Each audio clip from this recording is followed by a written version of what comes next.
featuring Will Gavin and Master Tess Fassian.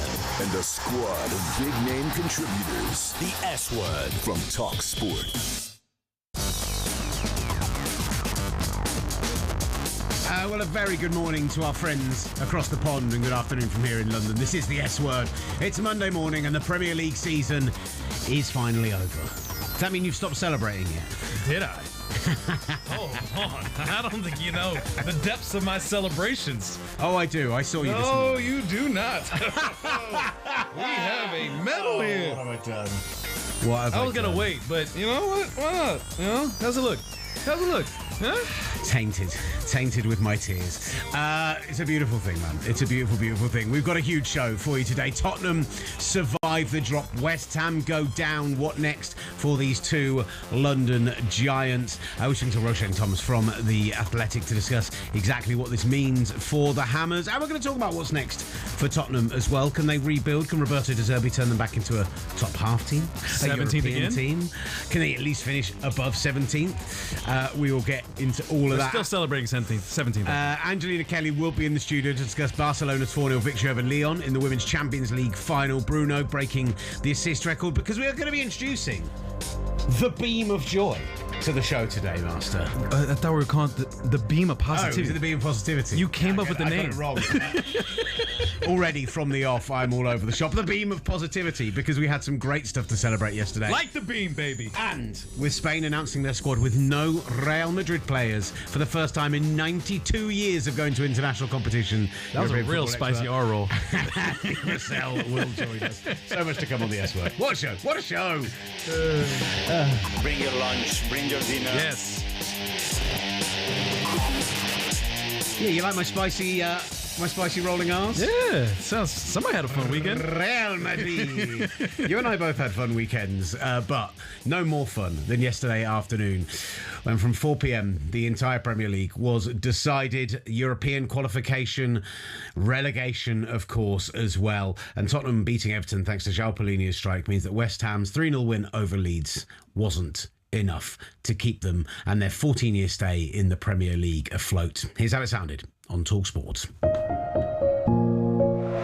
In the 20th minute of the match, Diogo Jota's song begins to ring around Anfield. Forever brothers, forever in our hearts, never forgotten, never to walk alone.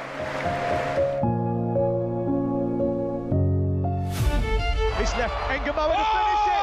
He's won it. Rio Engamoa, the teenager. There's Eddie Nketiah has just blasted in. Selhurst Park erupts. The Premier League never ever surprises you. 9 goals at Craven Cottage. Fulham 4, Manchester City 5 from 5-1 down. It's not easy. This is the Premier League. There's the full-time whistle, and listen to those boos. I think there might be a frank exchange of views after that. It was announced that Thomas Frank has been sacked by Tottenham Hotspur. Nottingham Forest have wasted no time in taking action. They have sacked Ange Postecoglou. I came here to be the manager of Manchester United, not to be the coach. Ruben Amorim sacked at Manchester United. Enzo Maresca no longer the Chelsea manager. Managerial merry-go-round is spinning at a faster rate than it ever has. The football just keeps on coming. Open an effort from Talby! Sunderland lead at Anfield. They're not playing like a team that are just here to make up the numbers and stay up. A seismic shock at Old Trafford. Leeds United conquer Manchester United. I'm dreaming so much. I've done so much. So far they are better. Doku has equalised and he may just have kept the title race alive. And Arsenal have to go to West Ham. West Ham 0, Arsenal 1. He's come up with some big goals over the course of the season. Leandro Trossard, this could be the biggest year. If it can make you 1% better or it can make your team better, why would you not respect that? How did they get the win? Set play. In by Havertz, and Arsenal take the lead at the Emirates Stadium. Of course it's a corner. Of course it's a set-piece goal. Arsenal, for the first time in 22 years, are champions of the Premier League. Final day of the Premier League season. If Spurs go down, it's a huge story. It's massive if West Ham go down. Goal at Tottenham, sound match pace. Tottenham Hotspur 1, Everton 0.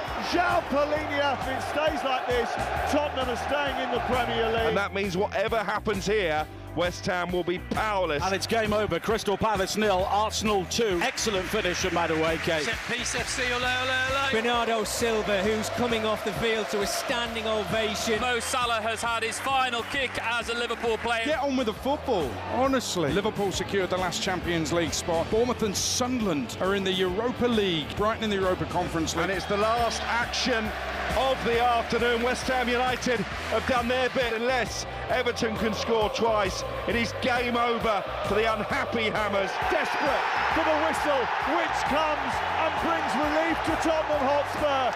It is survival. West Ham United are relegated to the Championship. Martin Odegaard steps towards his teammates, throws back his head and lifts the trophy aloft.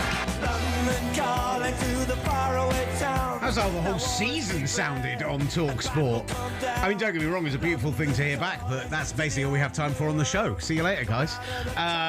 It ended as it should have. Listen, whilst there was a trophy lift going on in South London, and let's mention one of the great all-time photos of the Victor Gyökeres in front of the Arsenal fans doing the full celebration with all of the fans doing behind him, as you young people would say. He did it with Sweden too, so yeah, but tends to be his thing. It's pretty cool, very orchestrated, pretty cool. Sure. And you were celebrating out on the streets of North London at the Emirates. 100,000 people turn up again, something like that. I felt like it was more this time. The youths of North London were out. Oof. There was a lot more chaotic energy this time around, but, you know, I think all in all it was okay. But a little bit further north, they were celebrating on the streets of Tottenham High Road because Spurs have remained in the Premier League. A 1-0 win over Everton on the day. Clearly the superior team in that game. Everton, I didn't think they looked on the beach. They actually played pretty well for the first 20, 25 minutes or so. And, you know, bookings were flying, challenges were flying. Like, they came out feisty, but in the end weren't able to step up to Tottenham. And despite West Ham's huge victory at home against a very much on-the-beach Leeds United, it wasn't enough. West Ham have gone down. We'll be talking West Ham coming up shortly. There have been a number of hit pieces going out over recent days. talkSPORT do expect that Nuno Espirito Santo will be sacked today, most likely. We are just waiting for that news to come down. Let's kickstart off with the celebrating half of North London and what was happening on the streets of Tottenham, because it's been a rough year, 18 months, 2 years, whatever you want to call it. Yes, the Europa League trophy papered over some rather large cracks in the way that club has been being run. It all came to a head this season, and yet they will remain an ever-present. They will stay in the Premier League. They will. And all credit goes to Roberto De Zerbi. That club looked lifeless at a certain point, especially after bringing in Igor Tudor. This team just looked... all assumptions were they were going to get relegated. The players weren't invested. The fans weren't invested. They were leaving before halftime in some home matches. They couldn't get a win at home. Everything looked lost. And all the credit goes to Roberto De Zerbi. He came in here and gave Tottenham some emergency surgery and gave them the injection that they needed to get this thing over the line. Had it not been for him, I think this would be a completely different story today. I think Tottenham would be in the championship if not for Roberto De Zerbi, and he is someone that probably is potentially saving some people their jobs as well today. But there's still a lot of problems that need to be fixed this summer, without question. But if Tottenham fans want to celebrate being 17th again, by all means, go ahead and do it. Were they OTT? Or did they go over the top? Did they go too far with the celebrations? I mean, for me, it's that outpouring of relief I completely understand. But, yeah, some of the celebration police were out yesterday mocking Tottenham on the wider... I mean, you've been partying for the last week straight, so... Look, some people celebrate medals, you know? Other people celebrate 17th again. You know, if that's their prerogative, if that's their objective, if that is the bar that they are judging themselves off of, by all means, celebrate all you want to. You're just going to look pretty stupid walking around a bunch of champions in North London. I'm just saying. what I think has to be said about the entire situation at Tottenham and what's happened this season is there will be a lot of people who will point to the injuries. There'll be a lot of people who will point to, which is fair, by the way. It is very fair. They had the most injuries this season at some very key positions. So if this team was healthy, I do not think they'd be in this relegation battle to start off with whatsoever. If they had picked better managers over Igor Tudor, if they would have picked somebody else, I don't think they'd be in this position. But this is exactly the point, right? Everyone you want to point to the injuries. You want to point to the bad refereeing decisions in certain moments, and they did fall for a few of those as well. But the fact is as much as Big Ange comes in and wins the Europa League last season, gives them that first taste of silverware, first European silverware, like really, really elevates the fans' experience at the club. I think you go back all the way to when they first moved to this new stadium, and it's funny, the parallel here between West Ham and Tottenham, that this entire ideology around the club has been built differently over this past 6 or 7 years. And this feels like this whole struggle has been a long time coming. I think you look at all the teams who've gone down this season. You look at what's happened at Wolves, you look at what's happened at West Ham. This is a team where the floor was set to fall out. They finished 17th last season and everyone went, yeah, they finished 17th though while winning the Europa League. Now they're in the Champions League. They'll have money to spend. They'll be able to attract bigger players. That's a blip. That's a blip. It's not been a blip at all. Appointing Thomas Frank was the wrong decision. Sticking with him as long as they did was the wrong decision. The inertia in the January transfer window was an indecision. Igor Tudor was a dreadful decision. Awful decision. And they finally get one right. And like you say, despite the injuries, despite the problems, despite everything that Spurs have gone through, just having a manager who can motivate, who can tactically set a team up to win away from home, has got to a point where they've survived. And not only have they survived, they've survived in a season where it's taken more points to survive by 15 versus the last 2 years. If you'd even dreamt they could have got above the 40-point barrier 3 months ago, there's no opportunity whatsoever. Impossible. They couldn't win at home. And in order to survive a relegation battle, you have to win at home. You have to get points at home. And they were not getting points at home. I just don't know how this is not going to be a relegation team again next season. Well, this is it. So you talked about De Zerbi being a guy that has come in and got them, maybe not off life support, but at least brought them back to life. They've got the heart beating back in the chest. They've used the paddles, but this is still a squad in the ICU. This is still a team who desperately need a huge rebuild this summer. De Zerbi talked about it after, in his post-match interview yesterday. He said, of the players here, there are 10, 11, maybe 12 who deserve to stay, right, from a big squad. And when he said deserve to stay, he then clarified, I don't mean stars. I don't mean guys who are going to be, like, if you want to be a team that are competing for Europe. I'm not talking about players who'll be starting week in, week out. I'm talking about guys that can be part of the squad, right? So he's already root and branch saying we need to completely rip this out. You saw the moment that final whistle went on Sunday and they knew they'd survived. A banner gets unfurled behind that spectacular south stand with the single rake. Lang out. Vinay out, Lewis family out. They have just got absolutely no stock with the fans left whatsoever. They are the root and stem rebuild needs to not just be the squad, but the entire set of the club. And everyone was celebrating when Daniel Levy leaves as chairman this year, which happens mid-season and causes more problem within itself. Yes, okay, if they do change the wage structure, if they manage to bring some, and I like the players that they're already talking about bringing in. Marco Senesi and Andy Robertson both joined this week, which they're expected to. Both good signings from a Tottenham perspective. Good professional players who know how to perform in the Premier League. It's not enough. But this is not a team who I think most people are predicting now, right, that's it. 2 years, no way this happens again. I'm not saying I see them as an immediate relegation dogfight next season. I think the three teams coming up have got a real fight on their hands next year because there really aren't a West Ham, a Wolves, a team whose floor is ready to completely drop out. But if De Zerbi's going to turn this team into a team that want to compete, that can push for European qualification again, that can compete, and I'm not talking about with the likes of Arsenal, Liverpool, Man City, even Aston Villa you throw into that mix. Now, I'm talking about competing with Bournemouth and Brentford. Just being a mid-table for them would be growth. Yeah, that's huge. Being a mid-table would be growth, but what gives you the hope that Tottenham can be a mid-table team? When you talk about those 10 or 12 players that De Zerbi feels like should still be on the squad in some capacity, how many of those want to stay? Like, obviously, Christian Romero's gone. We can already assume that. Mickey Van de Ven, do you think he's staying?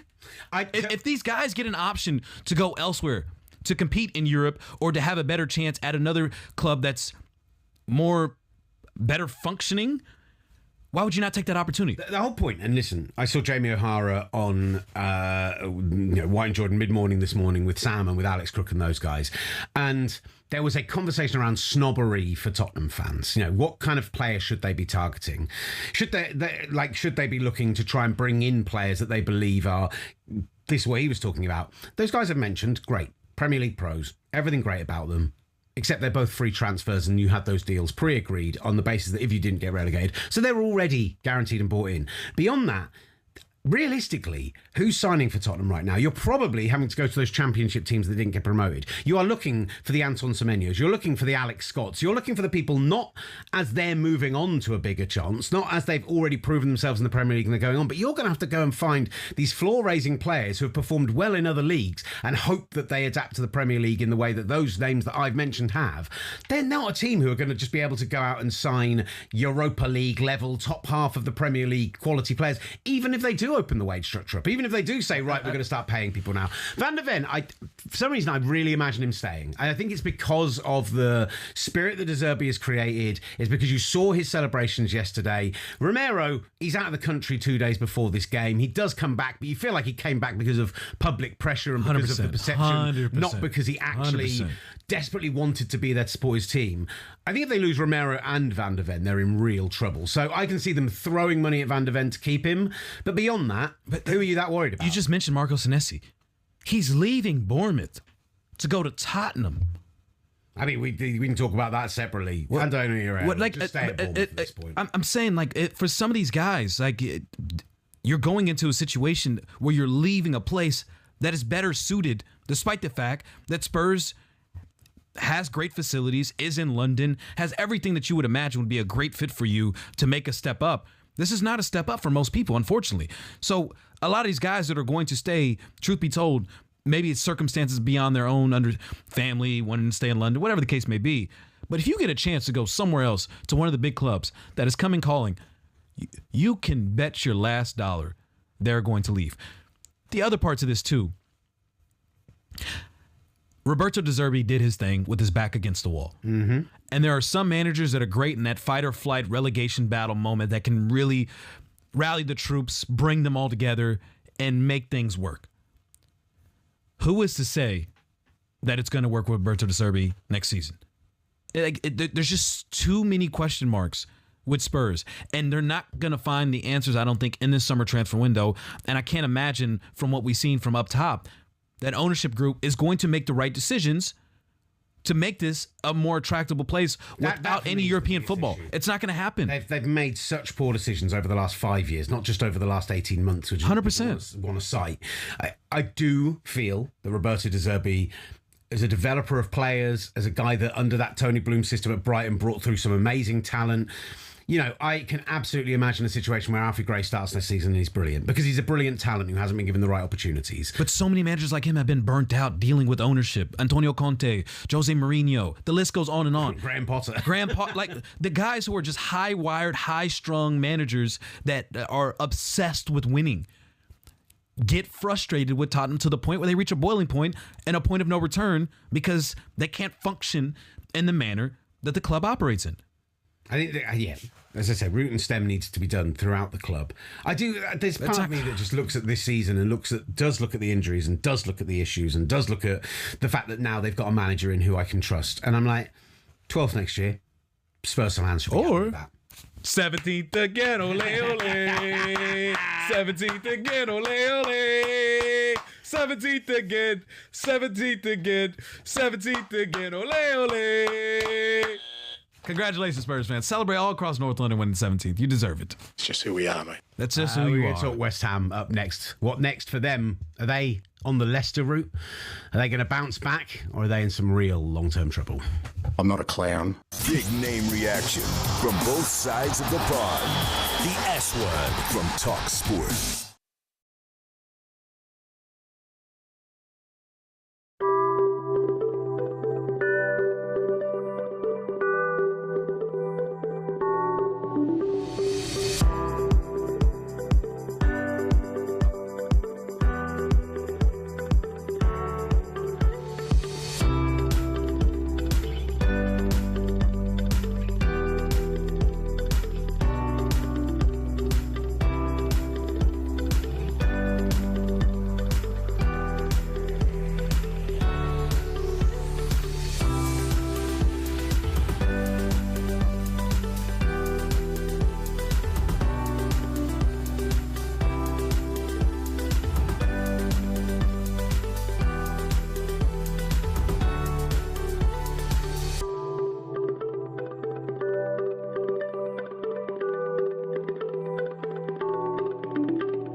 talkSPORT presents The S Word. high energy exchanges, fiery fan reactions, and the biggest football debate. The S Word. From talkSPORT.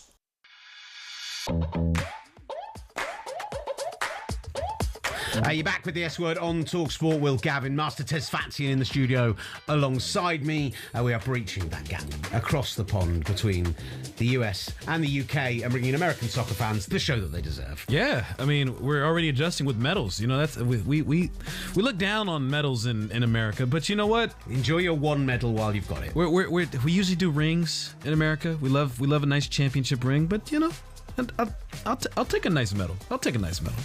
Only when you're going to win. There'll be another one on Saturday. You took a while to get there. You heard me eventually. Listen, we're having some technical issues here in the S Word studio, so we were due to be speaking with our first guest, Roshane Thomas from The Athletic, to talk a bit of West Ham, but in the meantime, with West Ham returning to the Championship after 14 years in the top flight, just how worried should West Ham fans be that this is the tip of the iceberg? This is the start of a descent a la Leicester beyond the Championship, potentially financial ruin, potentially losing key members of that squad. What kind of a state are they going to be in? talkSPORT understands that Nuno Espirito Santo will be sacked as soon as today. And in fact, we can hear from Nuno, who was speaking after the game yesterday. No, it's not about that. It's about realizing that now is not the moment to do that. Your state of mind is not the right one. We are sad, we are frustrated, and just things will, you know what I mean? Nuno Espirito Santo speaking with talkSPORT after the game. We understand he will be sacked. He will no longer be West Ham manager. That probably shouldn't be a surprise after taking them down, although there was a lot of debate and discussion about whether he could be the man to return them immediately back to the Premier League. They're going to be losing, undoubtedly, key players across the course of the coming months. Apparently, the reports this morning, they have to raise £150 million in player transfers in order to balance their books before heading down to the Championship. And that's all while players like Jared Bowen have a release clause in their contract. So, Master Tesfatsion, a West Ham on the brink of some serious disaster after relegation from the Premier League. I think there is reason for their concern. I genuinely do. I don't know what I was trying to keep up with some of the conversation yesterday, and there are people that are believing they have to make 150 million quid in player sales this summer. So you imagine what Matias Fernandez, they're talking about trying to sell him for 80 million quid, which again, who's paying more than 40 or 50 million quid for Matias? And he's a fantastic midfielder. And young and everything else. He's just been relegated. The chances he creates, exactly. So you're going to get all these guys at a discount just due to the simple fact that they did get relegated. And Jared Bowen's going to go somewhere, whether it's Liverpool or elsewhere. And yeah, as much as you may value him as a top priority player, someone who's well deserving of that kind of transfer fee, it's part of a team that got relegated. So I don't see how they find that 150 million that people are throwing around amongst the players. And then the concern is all these great players are leaving. Who are you going to bring in? And is that quality, is that talent? Is there going to be a manager that can rally all these guys up to get them back in a year? Because if not, this is a team that could be down there for 5 years, 6 years. If it gets even worse, I mean, are we talking about a team that could just drop down to League One? The real concerns are what we've been talking about, the same with Tottenham, that the top-down management is a real problem there. That you look at how this last few seasons have played out, and this is when I was talking about teams where the floor looked ready to drop out. Wolves, we saw it, selling all their best players, somehow managed to survive, losing their managers, you saw that coming. Spurs very nearly happened to them. But you go back and look, I feel like I sometimes wind up our West Ham friends, particularly our West Ham supporting producer, Sam Harris, about the be careful what you wish for-ism about moving on from David Moyes when they didn't like the style of football. But the fact is the momentum was fading and the slide was happening league-wise before Moyes left. Julen Lopetegui just turned out to be the Spanish David Moyes and an absolute disaster. That was their Igor Tudor moment. Just Lopetegui coming in, and some of the signings that they had there, like Niklas Füllkrug, who clearly was not a good fit. He's 33 years old. How are they going to sell him on now they're in the Championship? He's got 2 years left on his massive contract with no relegation clause. Like, he's going to be costing them an arm and a leg at this point. He was a bad signing as it was, but they were backing Lopetegui, and the decision to bring him in to the Premier League, again, I do not understand what the thought process was there. I genuinely do not. And that's who they wanted to replace with David Moyes. That I feel like that's where the decline happened, because. But they bring in 110 million for Declan Rice, and they sign Mavropanos, who admittedly was their player of the season this season, but will not have a resale value. Todibo, Max Kilman. They spent £92 million on those three. 35 million on Edson Alvarez, who goes on loan to Fenerbahce for the entire season because he had a falling out with Graham Potter. Like, every decision over the last 3 years appears to have been heading in this direction. Like, nothing they have done since Rice left and since Moyes left has been a good decision. I forgot about the Graham Potter. Yeah, exactly. We hadn't even got onto that. Graham Potter comes in, starts falling out with players left, right and centre. Fulkrug, as you mentioned, 3 goals in 26 league appearances, gets shipped out to Milan on loan. Last summer, they didn't spend any money on any attacking, striking options. Like, they had Fulkrug, who at that point was already 32 years old and was not playing well. Their Callum was a great player on his day, but very injury prone, as we have seen, and not been able to stay healthy. And instead, they look at spending money on a ball-playing goalkeeper in Mads Hermansen. They bring in Malik Diouf, who, a good attack, nice player, but inexperienced young player. Spend money on him. And They tried to sign every midfielder under the sun and no one would come to them. Like, eventually they did get Matt Fernandes in, but do you remember that? Just, they were linked with every single player you could imagine. Nobody came in for a very long time. And it was very Spursy, where it's, despite the success coming off a Conference League title, you're thinking they're trying to take the next step, leaving David Moyes and moving on, trying to elevate this club into a consistent perennial European contending side, and it just never happened. And that's a concern with always feeling like you can make that leap. And West Ham fans, maybe that trophy they bit off a bit more than they could chew. And that day, I'm sure, will live in infamy. And while some West Ham fans will tell us that they'd rather be back at Upton Park and never won a trophy, they'll remember that day in 50 years' time if they're still alive. They'll be telling their grandkids about it. It's a wonderful thing to win a trophy. That's the whole point of the sport, is to go out and build your team up and win silverware and have that moment with your friends and with your family that you can remember forever, right? It's a wonderful, wonderful thing. But right now, this is a club where... Yesterday, we see a hit piece come out going after Nuno Espirito Santo. Today, there's a different hit piece in The Guardian that's going after David Sullivan. They're moving around shares like nobody's business. The fact of the matter is that Nuno Espirito Santo comes in, falls out with players, isn't able to bring his own coaching staff in, apparently doesn't talk to players after half-time and full-time. Like, these issues have been sitting there and existing and bubbling and going on for the whole year. And you're telling me that's a team who are set up to be able to go, right, it's been a disaster, we've been relegated, that's really tough, but we can retool, we can come back, we can bounce back. They struck me more like a team who are going to do a Leicester and be in a relegation battle. But if these problems existed with Nuno, why didn't you sack him? I mean, if all of these issues existed and you want to blame dump it onto a reporter at The Athletic the day after you get relegated, why didn't you sack Nuno? Clearly, survival did not matter more than it was to absolve blame and to shift it on someone else and find the scapegoat for all of these problems, when it's clearly institutional. It's clearly from the top down. The simple fact that people are not coming out and taking accountability and ownership to this problem. If I was a West Ham fan, I'd be more upset about that than anything else. You know who seemed more upset about West Ham getting relegated than anyone else? It was Declan Rice. Mm-hmm. This guy came in, obviously, West Ham legend, goes to Arsenal. As you talked about, what, 100 million quid, 110? Arsenal got him for half price. He's been fantastic at Arsenal. He's been nothing but class. Every single time he's gone back to West Ham, any single time he's mentioned West Ham, he thinks of them so fondly. Every time he goes back to that pitch, he touches the ball, gets booed every single time. And that guy cared more, still cares more, after winning his first ever Premier League trophy. His frustration, the anger that you visibly saw from him when he found out West Ham got relegated. This guy somehow cares more than any other person I've seen taking accountability or ownership. That is the problem at West Ham this season. How is that possible? How is that possible?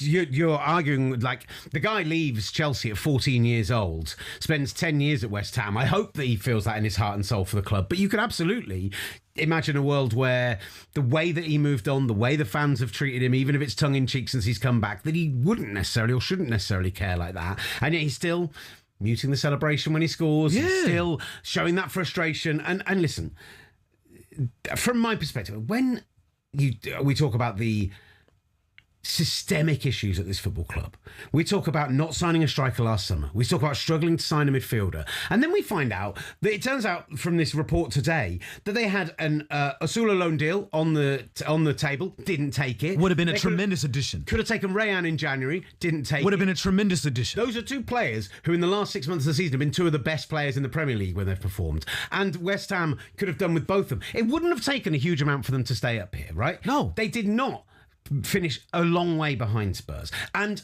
you feel sorry for them because 39 points is enough to survive in 26 of the last 30 Premier League seasons. Since they reduced the size of the league, the 40-point thing is an absolute myth. 39 points should be enough to stay up, but it doesn't matter. It's about what the team in 17th do, and you just need to win one more game of football, and the moves that you made in January, the inertia, the inability to go and make a difference for your football club, and they just rested on their laurels. They'd had a nice little run. They thought they were going to be fine. It was so poor. It's tremendously poor. And all of these reports does not make me feel comfortable in the fact that if I had to guess which club I am more concerned about, obviously they got relegated compared to Spurs, which, again, were well deserving of being relegated themselves.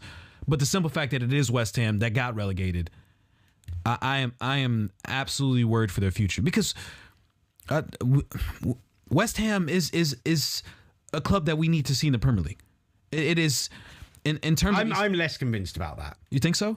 I'm not convinced at all that West Ham are a team we need in the Premier League. Between the moaning about the move to the stadium, the athletic stadium that they're now in that's just not set up for football at all, between the ownership being an absolute clown car. We had West Ham not in the Premier League for plenty of a stretch of time.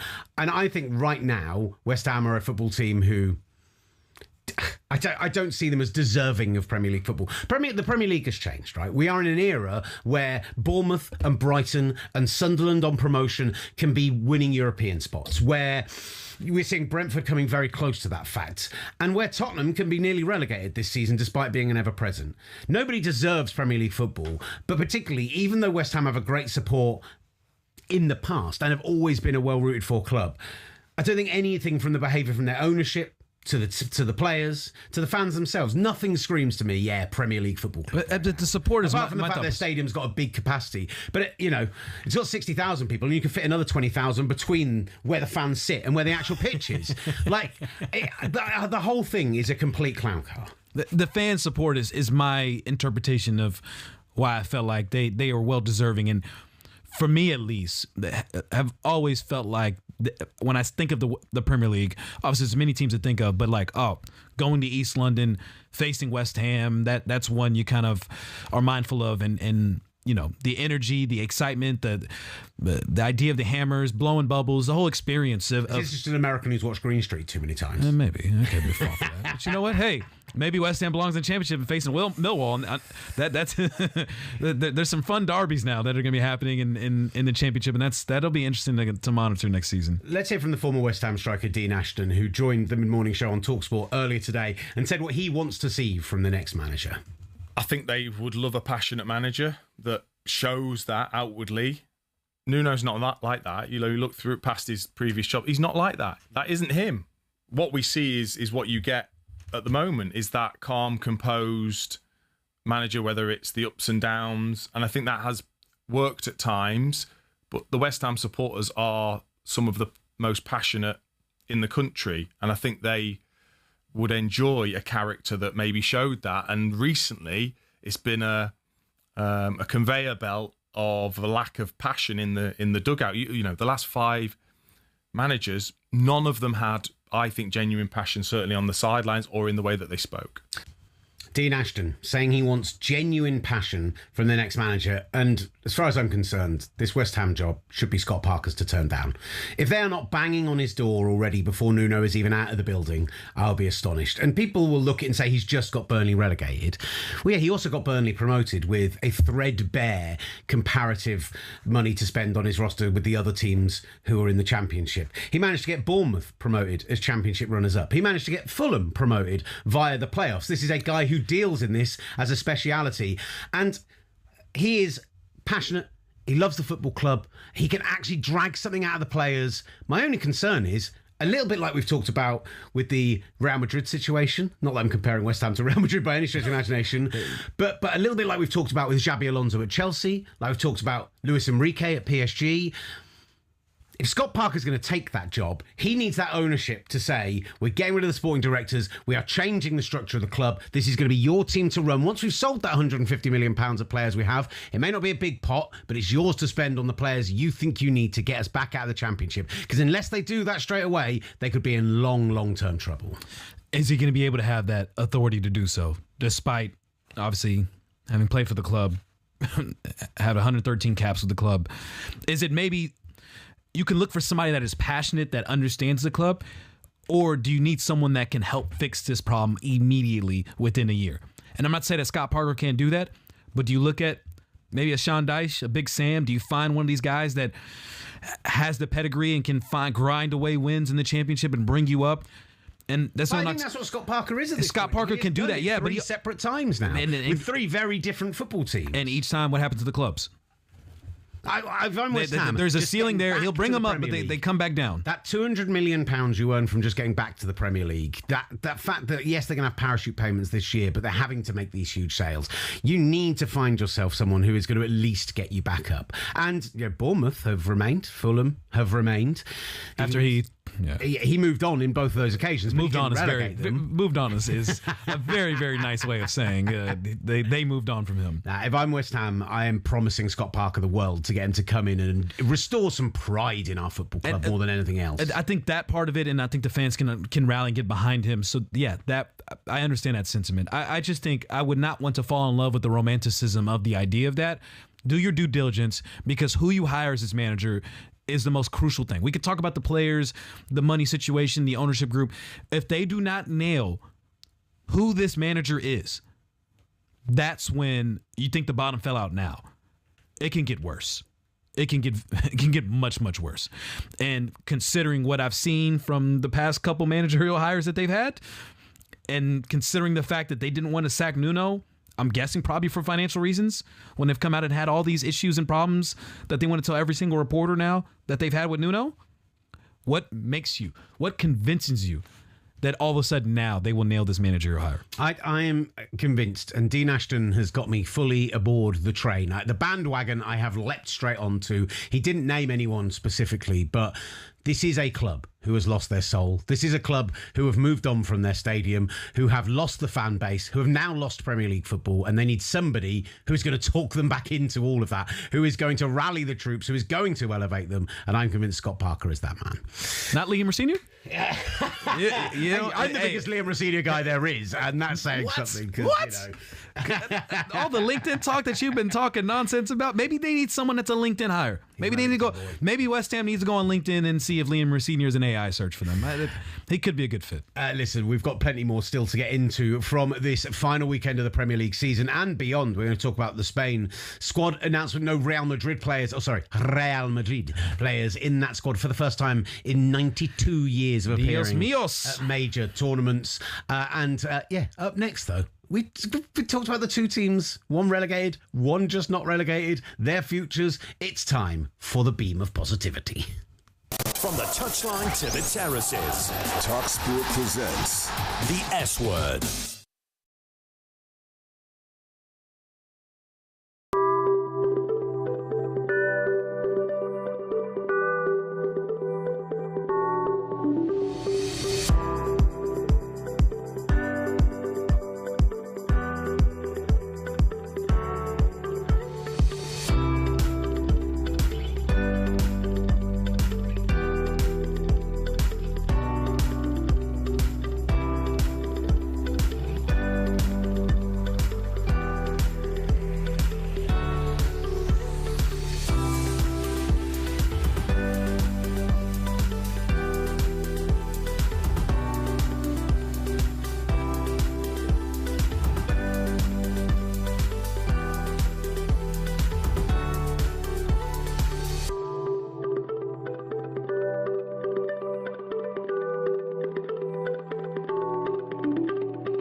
presents The S Word. Listen again and subscribe Wherever you get your podcasts. and on the talkSPORT USA YouTube channel. Are you back with the S Word? From talkSPORT, I'm Will Gavin, the great Master Tesfatian, alongside me.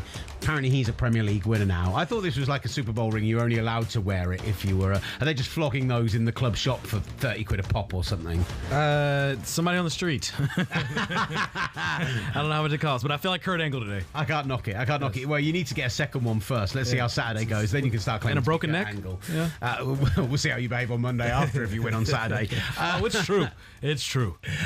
Listen, we have started the show off in a relatively negative fashion. Talking about West Ham, who talkSPORT understands. I've just been eschewing the positivity that Scott Parker could bring to the club. Apparently, David Sullivan is going and knocking back at Slaven Bilic's door, who he was looking to appoint before Another Nuno former West Ham player. Santo. Yes, a former West Ham player, but also a guy who didn't want the job. 9 months ago. What happened to the positivity? Why would he want the job now they're in the Championship? 20 seconds. What happened to the positivity? All right. You want the positivity? Come on.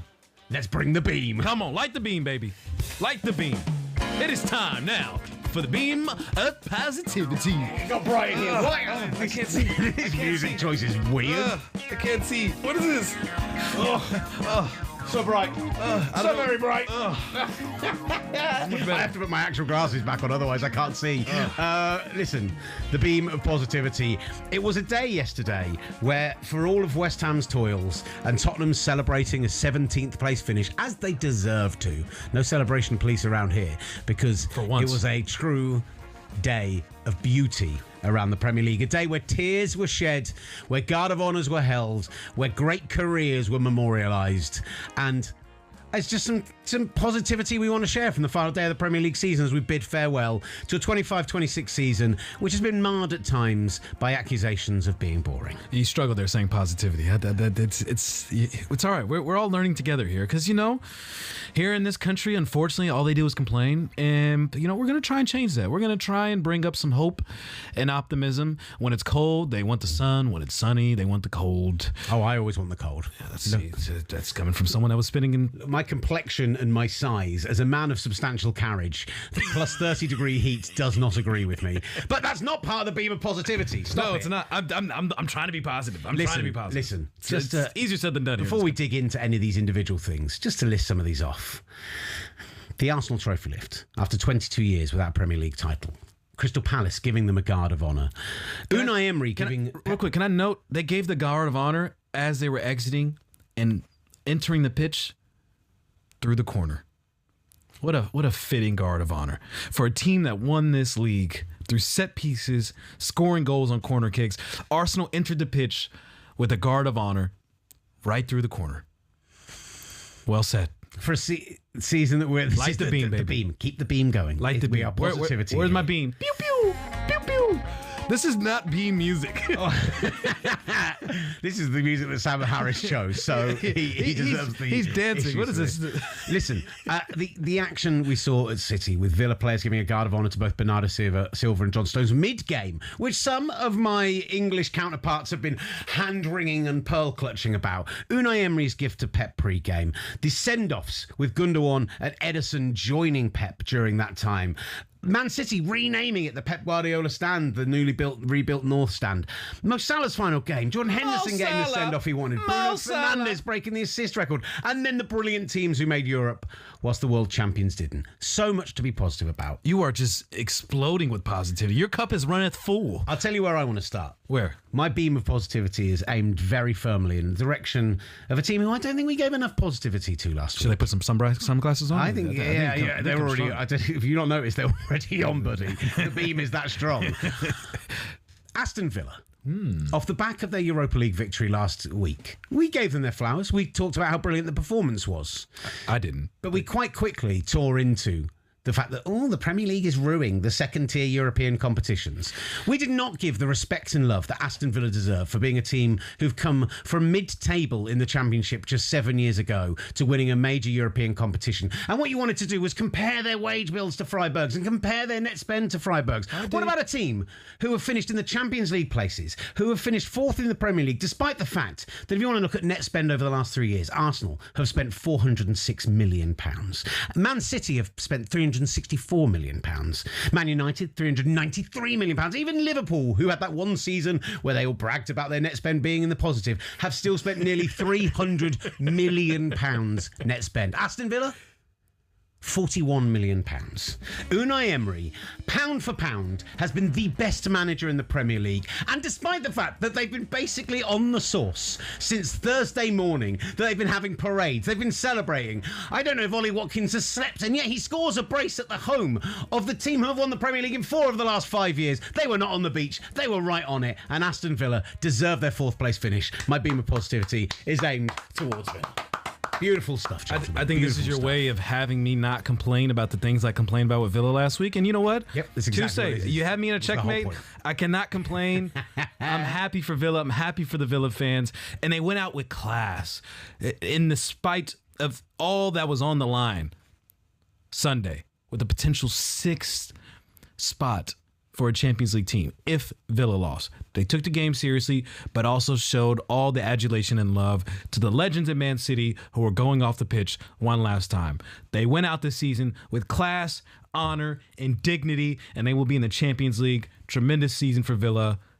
No complaints here. Nothing but positivity. To continue the positivity, where are we going? What about Sunderland? Promoted through the playoffs, massively outperforming Burnley, massively outperforming Leeds. I'm sure Bomani Jones is very happy right now. Friend of the show. Huge Sunderland fan. Huge Sunderland fan. Gets them into the Europa League spots. A team who we had to watch suffer through the indignance of Netflix documentaries that mocked their ownership and their fans and where they were in League One at the time, to bring themselves up to the Premier League, to have the season that they've had this year, to finish in the European spots alongside Bournemouth, alongside Brighton. These are minnows who have been in... I mean, Sunderland will argue they're no minnows and their former Premier League team and everything else, but these are comparative in what they've had to spend, in where they've come from, in building themselves back up. In Brighton, having been played in an athletic stadium that held about 3,000 people, where the stands were all about 40 metres apart. From Bournemouth, who still at this point need to redevelop their stadium to actually play in Europe next season, and to Sunderland to do it in their first year in the Premier League. And beaming some positivity at our European squads who made it into that top 7. I could not have said it any better.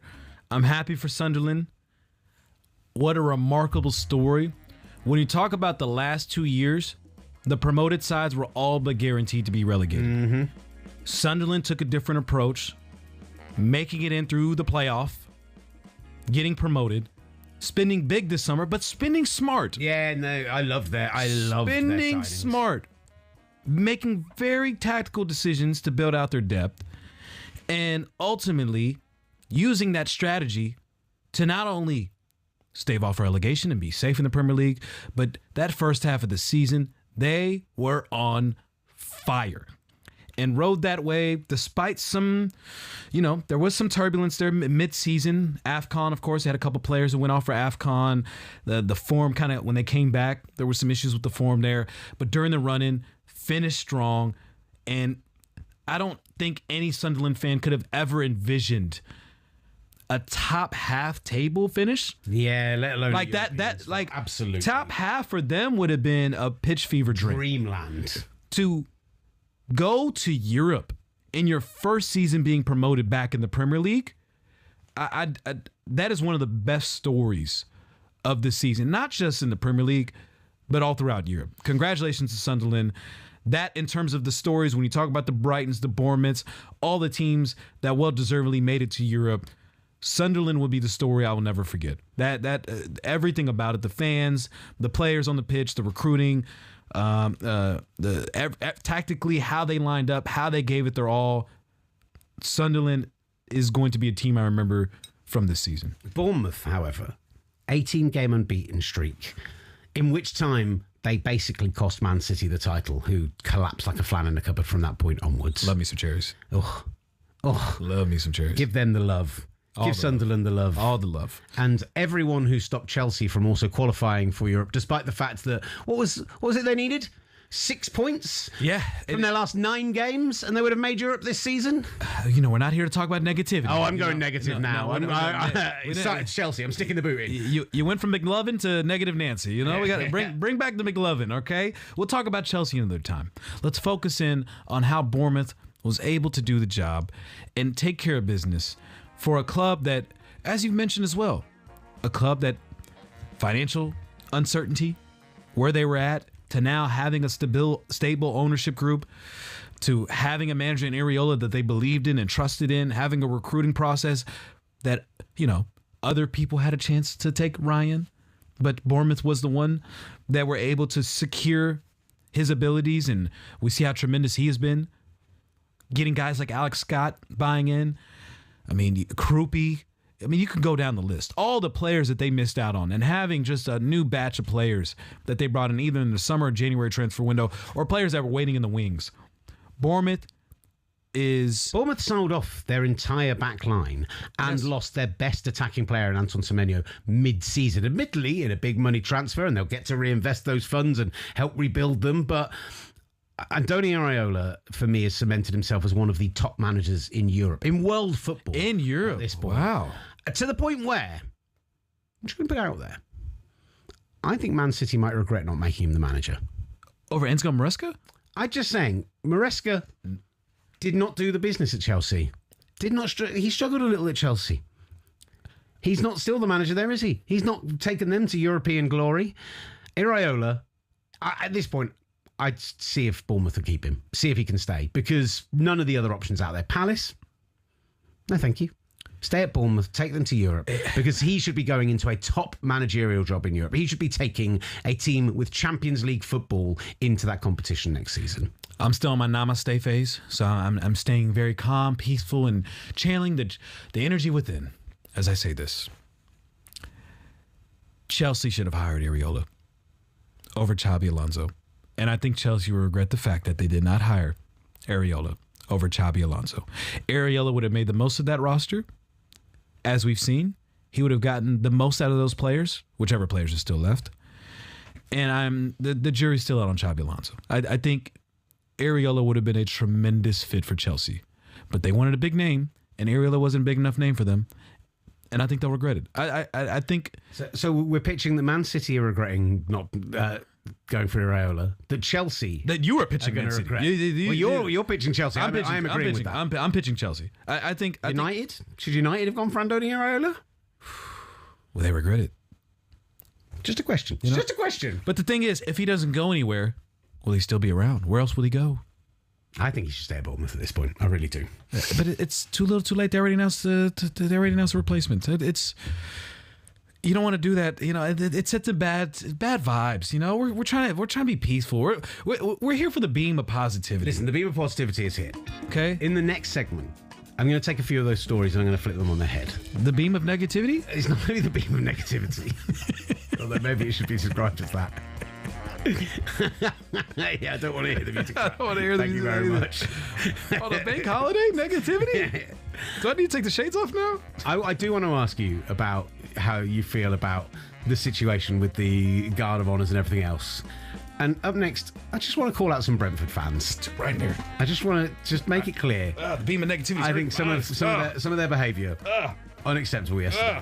We'll get into that. Stop. Up next. Stop. Yes, word. Whatever the weather. The S Word with Will Gavin and Master Tesfacion from talkSPORT.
S-Word, featuring Will Gavin and Master Tess Fassian. and a squad of big-name contributors. The S-Word From talkSPORT. We're not keeping the beam of positivity music going? No? I feel like you're malfunctioning into the beam of negativity. Is this like a... I've gone full-blown Mikel Arteta, Ted Lasso, just terrible dance moves. I didn't even wear a jacket today. I don't know what's going on. I feel so exposed. It's my bright ginger skin in the sun. You are watching the S-Word from talkSPORT. Apparently, we're a soccer show or a football show for our friends in North America. I hit S-Word, I know. Listen, first hour of the show, we've dissected West Ham, we've dissected Tottenham, we've given us the beam of positivity. In this next hour, no Real Madrid players in the Spain squad for the first time in 92 years of going to major tournaments. European football expert Andy Brasel will join us on that and the final weekend in La Liga, and some of the relegation stuff going on around the continent has been absolutely fascinating. Angelina Kelly will join us in the studio to look back on the Women's Champions League final, which, I mean, some of us speculated that Barcelona might finally lose their run of dominance over Lyon, and they hammered them. So we'll get into that in this hour. Plus, she's a Man United fan. We'll talk about Bruno Fernandes's assist. Shouldn't have counted. It was an own goal, and he should only join the record. Fraud.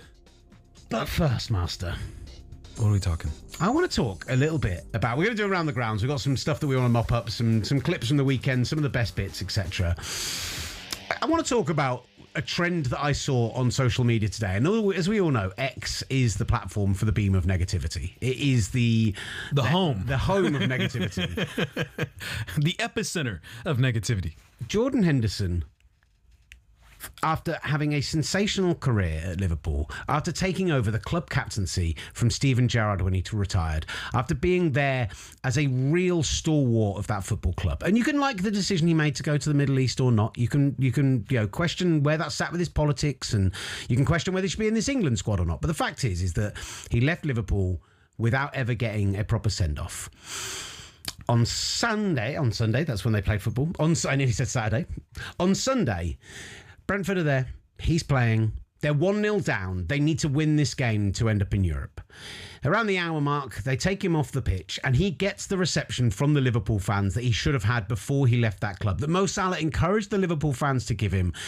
It took him a minute, walked off the field, was applauded by all four sides of the stands, and Brentford fans are not happy about it. One trending tweet from Ali Malali says, if Jordan Henderson never plays for us again, it will be too soon. That was an absolutely disgraceful way to behave.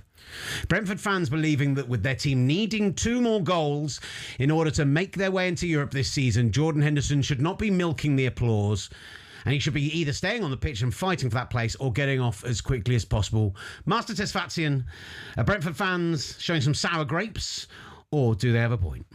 Brentford fans, give me a freaking break, okay? You want to complain about Europe? You want to complain about Jordan Henderson? This was a lovely moment of him getting his flowers from a club that he's a legend at. Not only from the fans. Mo Salah personally said himself that he wanted this moment to happen for Jordan Henderson because he didn't get the proper send-off from the Liverpool fans at Anfield. Let him have his moment. Yes, it took 60 seconds. Who cares? You want to know what else Brentford didn't do that could have helped their European chances? They could have won more games. Since March, 1 win in all competitions. And that was against this West Ham team that we're talking about how terrible they've been. Okay? So it did not come down to this game. Mm-hmm. It didn't come down to these 2 goals. There is a stretch from March until the end of the season. Tell him, Master. Where Brentford simply did not play good enough football. Oh, yeah. Brentford did not deserve European football, okay? And it's disappointing for me to say because I thought they were good enough to be in Europe. But truth of the matter is, the results speak for themselves. Too many draws, not enough 3 points, not enough victories. I mean, their last 2 wins in the Premier League were Burnley and West Ham. 2 relegated sides. You tell me. Is that a side deserving of European football? I don't think so. 0-0 at home to Fulham. A draw with Everton. A draw with Leeds. A draw with the Wolves side who've been relegated. Come on! Like, those are not games that you can draw and then complain about not making Europe because you didn't not make Europe. That's bad English.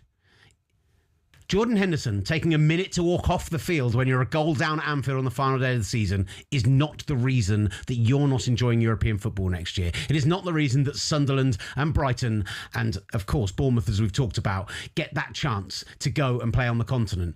Jordan Henderson is not to blame here. Stop forcing your eye in his direction and look a little bit inward at your form in the last 3 months. Crystal Palace last week.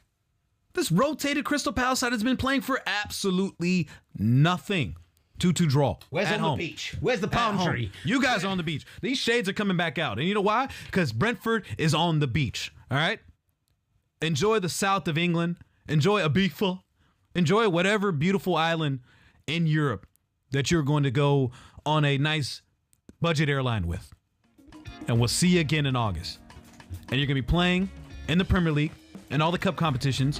And you'll be sitting at home on your couch, like the rest of us, on Tuesdays, Wednesdays, and Thursdays watching European football. Because you did not deserve to play in Europe next season. Preach, Master.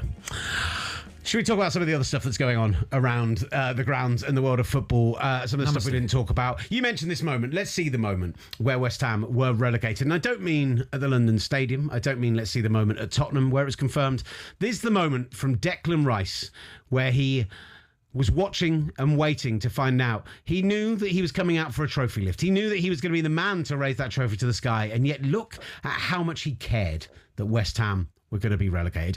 Admittedly, there is another element to this. It's a double loss for him because also it meant Tottenham stayed in the Premier League, and that would have been, can you imagine the scenes in North London yesterday with Arsenal just lifting the trophy were madness. Can you imagine if it was a double done with Tottenham being relegated as well? Master would have not made the show today. No, absolutely no way on earth. This medal would not be on my neck right now. It probably would have been detached in some capacity. I don't want to know. I probably would be here half shirtless.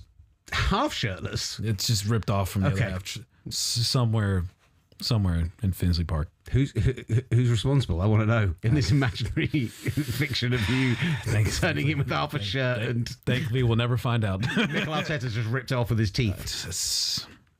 Sure. Bring your lunch. Bring your dinner. We can see we talked about it in the beam of positivity. I'm furious. Look. It just shows the character that Declan Rice is. As if he wasn't already one of the most likable people on earth. He goes to show you his loyalty knows no bounds. All the time he spent at West Ham, bringing them a European trophy and leaving what he felt was at least on good terms because he left them in a better place than he found them. And that's all you can ask from a player, right? Mm-hmm. That's what he did. He went to Arsenal. Every single time he goes back, he gets booed. Every single time he touches the ball, he gets booed. And even when he scores, he has every single right to be frustrated and angry, questioning, confused why he's being treated this way from West Ham fans. And even when he scores, muted celebrations. He is calm. He has been so respectful to West Ham. So much so that while he's about to have the best moment of his career, the pinnacle of his career. 22 years without a Premier League title for the red half of North London. And for his own personal sake, being able to live out, I'm sure, what every childhood dream people have growing up all across this beautiful country of lifting that trophy. And Declan Rice is about to do that. But before he does that, he is publicly and visibly frustrated that West Ham couldn't get the job done and stay safe and remain in the Premier League. I assure you, in the midst of all the celebrations that he had, he's probably still thinking about the fact that he will not be able to swing by and play West Ham twice a season. Swing by! I'm a huge fan of that. Just pop over. You know what I'm saying? Pop on the tube, go to London Stadium, go play a little 90-minute match, get 3 points, And don't give away a penalty decision in the final moments. Maybe he does a couple laps on the track, someone has to use it. Anywho, he's not doing that. And West Ham fans, as sad as you may feel right now, just know Arsenal fans are delighted that you got relegated due to the simple fact of how you treated Declan Rice. You said literally, there was tweets of saying that would be the last European trophy that Declan Rice will ever lift, was that Conference League title as soon as he went to Arsenal. We'll find out Saturday if you guys are right or wrong. Because if he lifts a Premier League title, and also lifts the Champions League title in a week? I hate to say it, but karma's a you-know-what. Just so you know, that tweet actually came from producer Sam Harris on the other side. Did it really? Yeah, he's the guy who tweeted that. Are you? The last European trophy No way. The one that went viral? Yes. Yeah, Sam Harris. Are you serious? So my anger's at you then. You deserve this. Why have I been defending you this entire time? And I didn't know that tweet was you. You absolutely deserve relegation. I hope Declan Rice lifts that trophy, and if he does, I will bring a replica Champions League trophy here on Monday next week. I'll turn your mic on, buddy. We need to hear you. This is ridiculous. It's so funny. The enemy was right here. You referenced it, I was like, that's Sam. The enemy was right here on the other side of the glass. As he always is. That's how I treat every show as if he's the enemy. I'm just here to... This is ridiculous. Oh, my God. I literally did not know. Do we want to get some of the other visuals from yesterday? Pep Guardiola's Guard of Honor. Do you want to see that? A beautiful moment. I'm sorry. I'm so perplexed right now. I've seen that. I need to give you time to process. I've seen that tweet so many times, and I've been so furious. And I keep thinking about how beautiful it would be when Declan Rice lifts a Champions League trophy, just to prove that idiot that tweeted that thing that said Declan Rice would never lift another European trophy. Declan Rice is going to lift the Champions League trophy Saturday. Yeah. Where's he moving to this offseason? Come on. Yeah, I had to do it. I know that's not. Let's move on. We haven't talked about the playoffs. We haven't talked about Bolton absolutely waxing Stockport yesterday in the end. I mean, Stockport played very, very well in the first half, had that goal chalked out for a questionable contact in the back, but they pull it back to 1-1. They take it to half-time. I thought overall Stockport were the better team up until that point. And then Bolton came out in the second half, and it's like they remembered that they were an ascending team, ready for championship football again, ready, as Stu Holden was telling us last week, the show, to get back to the promised land of at least the championship and maybe push on beyond it. And you know what? Fair play. Really great performance from them. And now Hull back in the Premier League. I mean, yes, with the exact scoreline that Master Damas alongside me predicted, 1-0. I mean, I'm terrified for Hull in the Premier League next season. Just don't rain on their parade. I know, this is not the positivity. We have to talk about this. And guess what? The stat nerd's going to come out for a moment. Oh my God! Stat nerd and negativity. Time to mention the fact that Hull managed to get to the playoff final and win the playoff final, despite the fact that they had the third lowest XG of the entire championship. Oh my God! XG, when they didn't concede a single goal in the playoff. Defensively, they masked. There was a huge issue they had of conceding so many goals, and down the stretch, they didn't concede a goal in the entire playoff run they went on. Watch out against advanced analytics.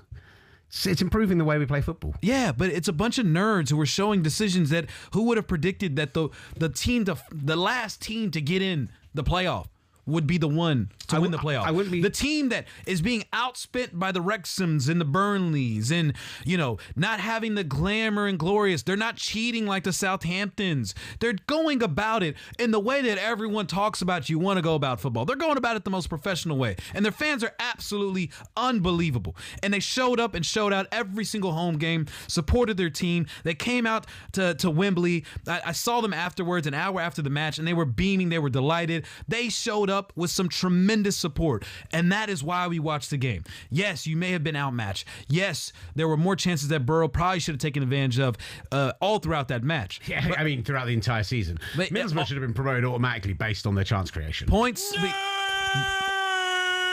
But it doesn't matter, because all XG aside, they were able to hold it down, deal with the adversity, and they found that moment of magic from our boy, Ollie McBurney, who was not picked by Scotland as part of the World Cup roster. He's not going to the World Cup, but instead, he's going to the Premier League. And he's wearing one of these because they pulled it off. Hull are going to win the Premier League. No, they're not. No, I mean, they wore the medal. They won the Premier League title. I'm not jumping ahead of myself. I'm saying they're wearing a medal. They got to lift the trophy at Wembley. They're going to the Premier League. It's a beautiful story. Congratulations to Hall. Congratulations to Ollie.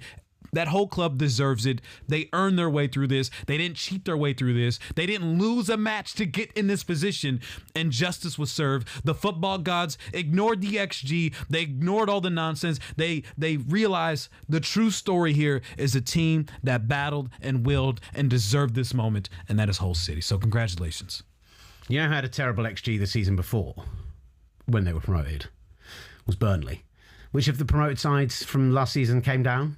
Burnley. My concern is that the Premier League and the gulf between the Premier League and the Championship is only getting wider and wider. We need teams who are going to turn Sunderland up, who are stayed going up. to invest, who are Leeds going to buy, stayed up. Who are going to, I'm just worried. I'm just concerned that Hull. They got a whole summer to figure this out. Let them celebrate. Just to enjoy Let earning them their £200 million and then come back down again, happy to have had a pay. Ollie probably hasn't even sobered up yet. He's probably still. Look how good the Premier League running was. Look how good the West Ham and Tottenham situation was. It gave us more entertainment than the top end of the Premier League in the end. Throughout the running, let Hull enjoy their moment. Competitive teams. The summer transfer window hasn't even opened up yet. Let them enjoy their moment. Let them enjoy their moment. It was a beautiful moment. Shout out to Ollie. Shout out to Hull City. You deserve to be in the Premier League. Don't listen to him. Nerd. Thank you. And finally, Spain announced their squad for the World Cup early today. And the fact of the matter is, the most key thing of all, there is no Real Madrid players in this team for the first time in Premier League history. Now, De La Fuente... Premier League history. In Premier League history, in La Liga history. In 92 years. Yeah, well, that's just because I got, whatever. English bias. No Real Madrid players in the Spain squad for the first time in 92 years of competing in major tournaments. You look at that squad, you look at the quality in it, you undoubtedly a squad that could win the World Cup if healthy. De La Fuente concerns me a little bit with how his whole approach to management is very loyal to the guys that got him there, as we see more than anywhere else in the goalkeeping position, where you see, Unai Simon, arguably the weakest of those three goalkeepers domestically this year, will probably start for Spain over David Raya, who has been the best goalkeeper in Europe this year. Even I confess up to that when I've sat next to an Arsenal fan that I'm constantly trying to undermine. That's my concern for Spain, between that and the health, but Andy Brassel's going to join us up next. We'll break down the squad and we will discuss that decision to not take a single Real Madrid player for the first time in 92 years. That's up next on the S Word. Bringing all the biggest football debates stateside. The S Word from talkSPORT.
S-Word's here. Just 2 hours of full-on football dialogue. Every day. talkSPORT presents The S-Word.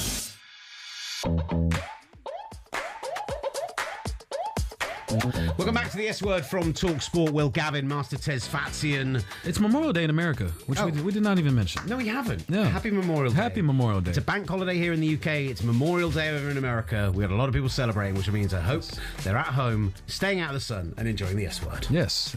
Shout out to all the veterans in America as well. Honoring you, remembering those who fought for our country, my country. And yeah, you say our country. I feel indoctrinated after last year, and everyone fell in love with me apparently in America for we do love you being a nonsense Brit talking about American sports. But there we go. Look, the S-Word. We are here every single day, Monday to Friday, right up until the World Cup, and then during the World Cup, 7 days a week. As around here, we talk about the F-Word, not the S-Word. Football show, not soccer, but we are trying to breach that gap and give the American soccer fans the show that they deserve. Absolutely, they absolutely deserve this show. Sometimes when it's as messy as it has been today, but that's fine. Messy. The technical issues have tripped us up. The beam of positivity was as wild as anything we've ever done in studio before. It's been fun, messy, but messy. I'm still in a state of tranquility, peace, hopefulness, and maybe our next guest is as well. We are struggling. We've got Andy Brassel will be joining us in just a moment, struggling a little bit with getting him on, but he will be joining us momentarily. This is after we've got lots to get into from around Europe. He is the host of the excellent, or one of the hosts of the excellent Trans-Euro Express on talkSPORT. If you don't already subscribe to that podcast, do go ahead and do so because it is sensational. But the squad announced today, the big headline breaking news is that there will not be a single Real Madrid player in this squad for the first time in 92 years of competing in a major competition. There are undoubtedly 2 or 3 there that could have made it in. Who? I'm saying could have made it in. I'm not saying should have necessarily made it in, but I mean, what Dean Huysen? Yeah, Dean Huysen was going to be one of my arguments. He's been awful. No, he was a promising player, obviously at Bournemouth, but he came into Real Madrid and his confidence has been absolutely shot. So I don't buy the fact that he deserved to be in.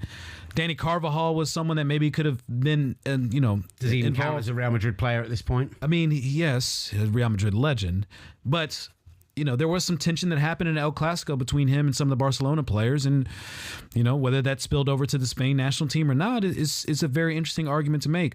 Gonzalo Garcia, I think, my other shout, probably the most promising player that could have gotten in, and with some of the questions they have at striker in terms of who's going to play there at that position, he would have been a good shout.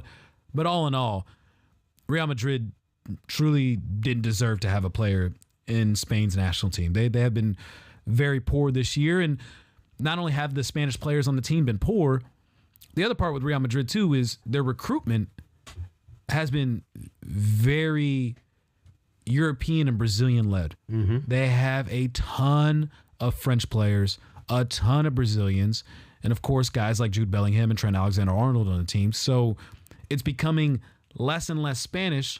While on the flip side, Barcelona has an infamous wealth of players on the Spanish national team, for better or for worse, because some of them I don't think were deserving of it either, like Gavi. Well, this is my point was going to be about Luis de la Fuentes, is that I mentioned it with the goalkeepers before the break. He is steadfast in who he sticks with. He has his soldiers. He has his guys. Unai Simon will probably start for Spain at this World Cup, despite the fact that everything indicates that David Raya should probably start.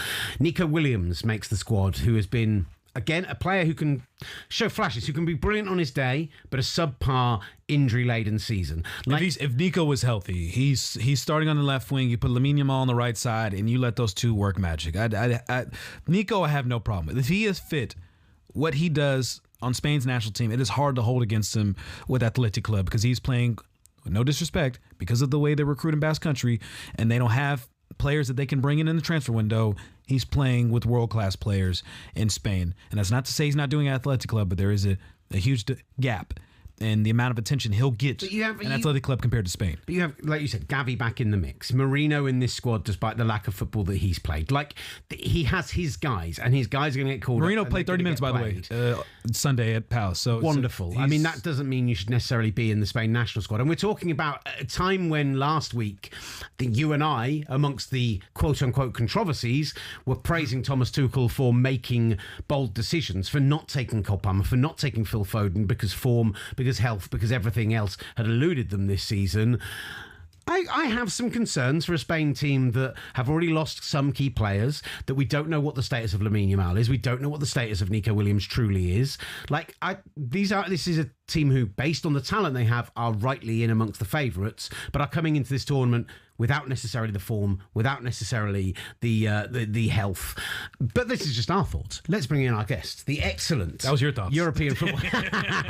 No, I'm bringing you in. These are our collective thoughts. Anything I say is the S-Word's official statement. Let's bring in the brilliant Andy Brissell, European football expert, host of the Trans Euro Express on talkSPORT. Andy, how are you, brother? Yeah, I'm good. Thanks for having me, guys.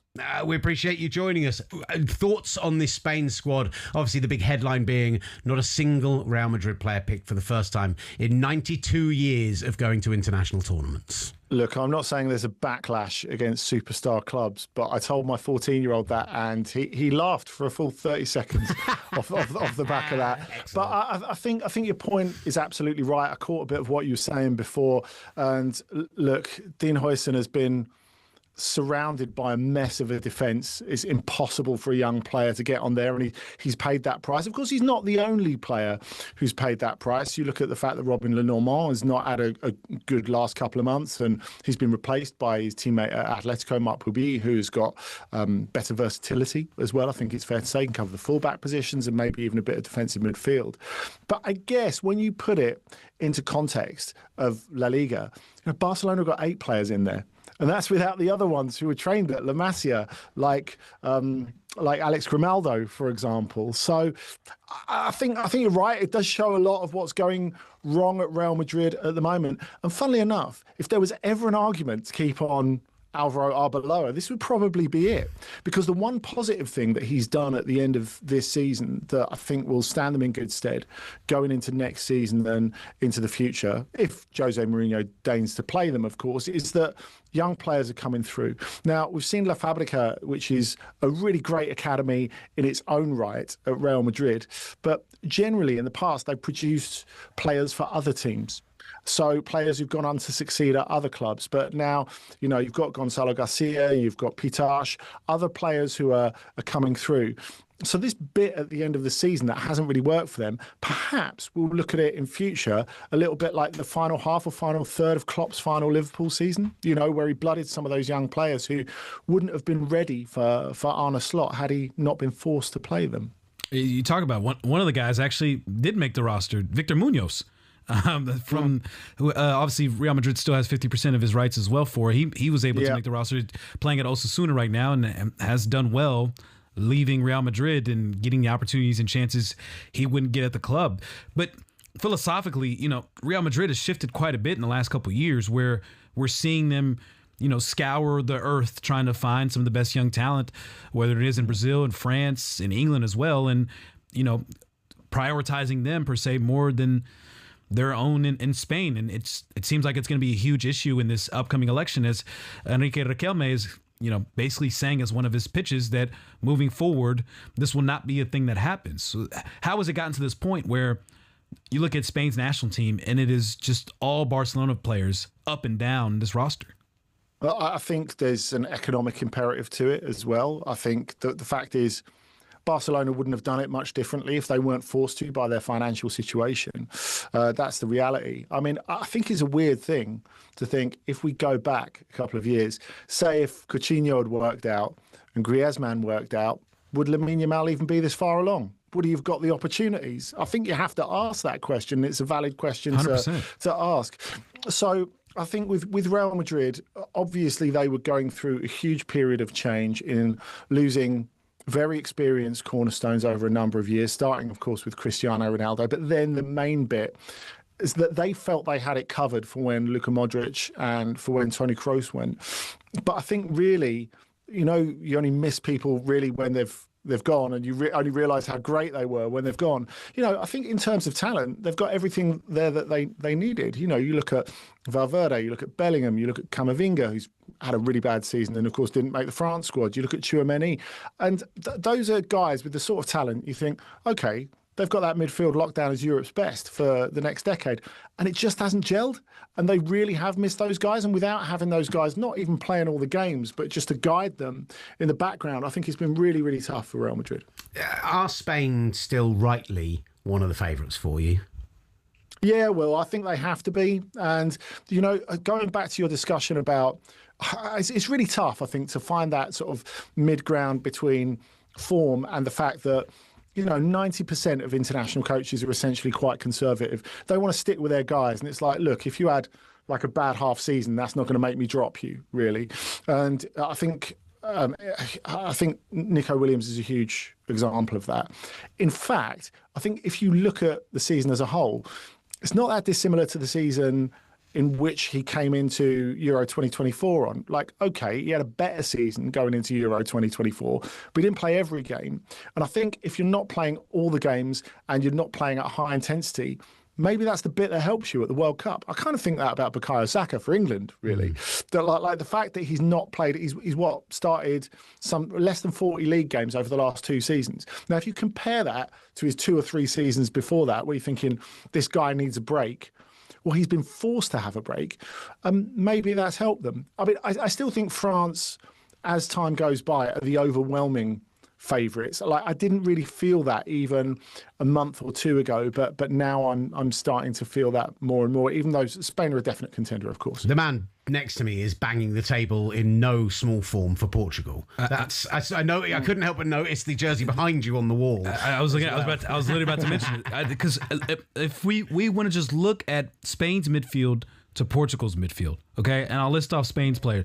Pedri, who fitness and form when he's one of the best midfielders in the world, but we have yet to see him be that guy in form as we're accustomed to seeing. Fabian Ruiz, Zubamendi, Gavi, Rodri, Alex Baena, Mikel Merino. You're talking about a lot of guys who either form and fitness issues or are just coming back from injury. And I'm looking over at Portugal and I'm seeing a stacked midfield that is starting off with Bruno Fernandes, the player of the year in the Premier League. I'm seeing Vitinha, who I believe is the best holding midfielder in the world, and Joao Gomes. And not to mention the depth that they have in some of those positions, like Mateus Fernandes, as we just mentioned right now, who could be he may not even see the field. So I'm giving the edge to Portugal due to the simple fact, but I'd love to get your perspective. Is that midfield for Spain going to be their Achilles heel when you look at the Portugals and other teams in this? Well, I think they'll be fine. I also think the return of Gavi is huge, because if you look at him, he's so atypical for what we think of a Spanish footballer being. He's an attack dog, really. And he transforms Pedri's game when he's in the midfield next to him, because Pedri can carry on being a prince on the ball and, think about the stars and magic wands and all that sort of stuff, while, Gavi does the ratting and takes the bins out, which I think is a really, really important When have we seen that Gavi, that same Gavi that we saw 17, 18 years old, as you talked about with La Masia? Some of these players have had to log a lot of minutes early on in their careers and are dealing with some of these injuries due to the result of that. Like, are we going to see that Gavi again this summer? Look, we don't know the answer to that. And you know what? We don't even know the answer to, are we going to see the real Lamine Yamal when it gets to the World Cup, which is a horrible prospect to consider, but I think it is reality as well, because I was there when he went down with that injury, when he was taking the penalty, scoring the winning goal against Celta Vigo. And it was a weird one, because when he went down, you thought, oh, right, okay, is it part of a celebration? And then quickly, a load of players came around him, a load of Barcelona players came around him, and they're like, yeah, he's in real trouble here. So I think it's such a tough balance, especially in the modern game, when we know that these players are overloaded. Are they going to be lacking rhythm, or are they going to be grateful of a rest and a physical and mental rest, really, from this daily competition? And we can't know. I tend to think Gavi steps up to the plate pretty quickly. And, he gives Spain a little something that they don't have. I'm also a little concerned on the Portugal side about how much football Vitinha's played. And the fact that he did his ankle really badly in a league match against Lyon, and they had him back a week later. You can't tell me he's fully recovered from that. I just don't believe it. Bruno Fernandes just got a lot of minutes on the clock as well. Of course, he's in great form at the moment. Bernardo Silva's Bernardo Silva. You talked about João Neves, who's huge as well. And I think when you look at the depth in that Portugal midfield, you're absolutely right. Because remember, they could leave João Palhinha at home, and he's had a really good second half of the season because Samuel Costa has come through at Mallorca and played so well. So they've got a heck of a lot of options. I still think the Ronaldo question is quite a big one for Portugal. If I felt they were going to use him sparingly, I would feel better about their prospects.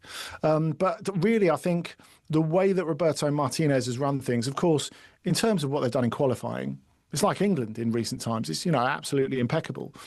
But that doesn't really matter when it gets to the major tournament. And I just think some of that talent is still being held back a little bit. Yeah.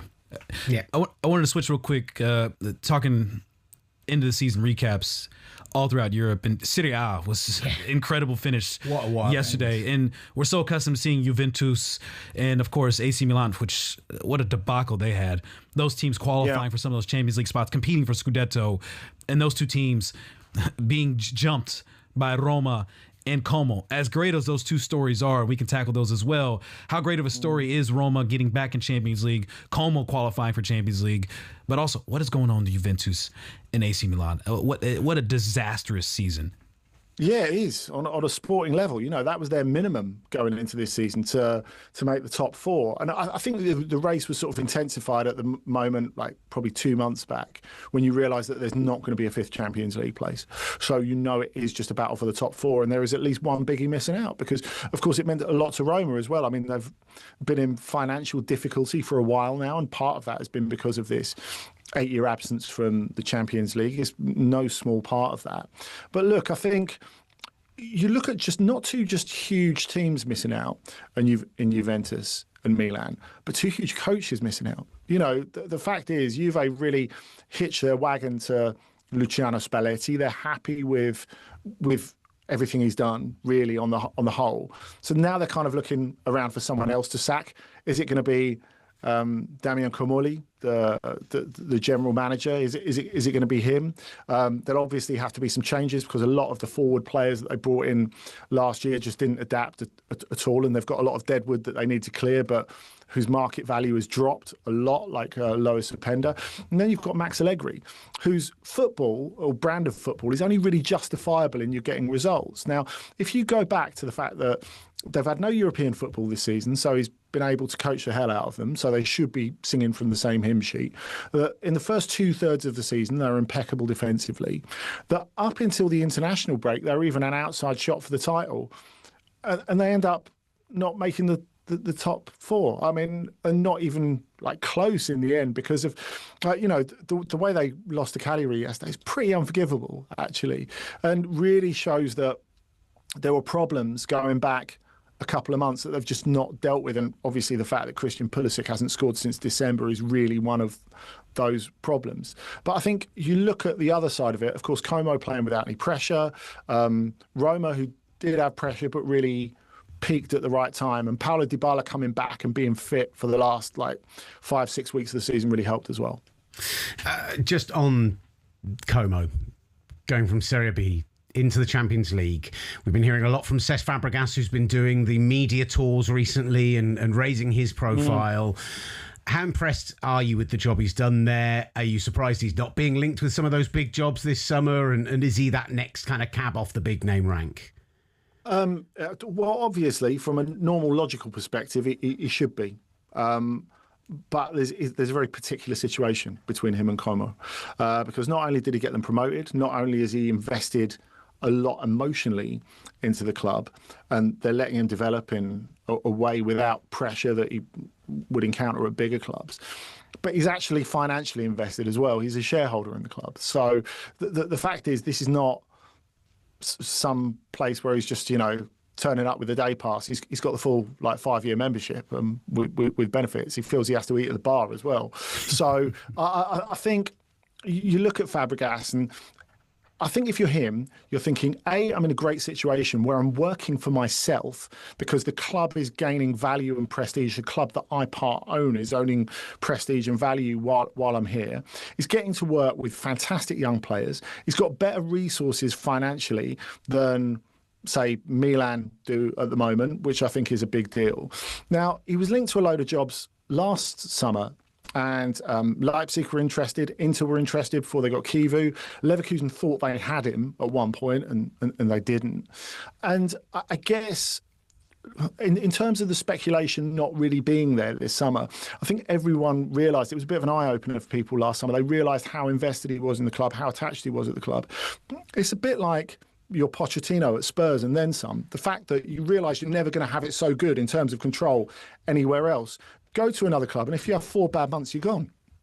At the moment, he gets to go out and try the Champions League next season, which is a huge bonus that they weren't expecting, test himself in that, and then he can gradually take this bigger job when he's like 2, 3, 4 years further down the line. And I think that's exactly what he'll do. Excellent. Look, Andy, excellent as always from you. And if people don't already subscribe to the Trans-Euro Express show, which you are so sensationally fronting at the moment, then they need to get involved because it's brilliant. Well, thank you, guys. Appreciate it. Thank you, Andy. The Much great love. Andy Russell joining us here on the S Word. Just as a mention for Como, I know we've got a break and tell me off. He will. It's absolutely worth mentioning the role that Tony Bloom, Brighton and Jamestown Analytics have had in the rise of a bunch of football clubs in recent years, right?